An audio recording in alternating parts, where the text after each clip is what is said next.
urine testing is a really important part of antenatal screening because it can tell us so much. It can tell us whether the woman is dehydrated, whether she's got any signs of diabetes or preeclampsia, and it can also kind of tell us whether there's any infections or brewing infections, and so it's a really important part.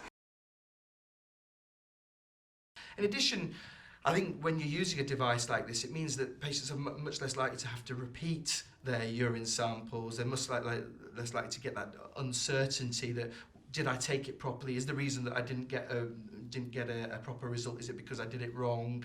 All of that sort of element gets reduced by doing this, and it means, well, less visits to their GP, means less samples having to be taken, and generally just a more dignified experience for the patient. Midstream urine is a lot cleaner, so it's been diluted a little bit. You've lost a lot of the inhibitors, which can cause problems when it comes to certainly doing diagnostics of DNA. And so it's used more for more routine procedures, looking at UTIs and I guess, a raft of the other sort of routine testing.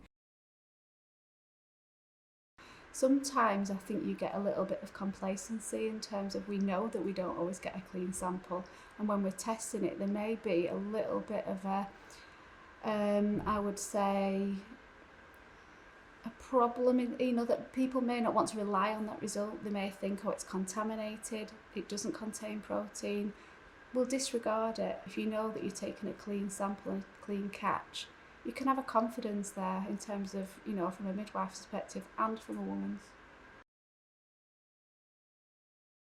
If you start with the wrong test results, digitalising the way in which you've captured that and sent it across, they're not really going to help get rid of that £450 million or so of unwarranted costs that we're carrying. So really, you have to look at the clinical practice and the diagnostic capability.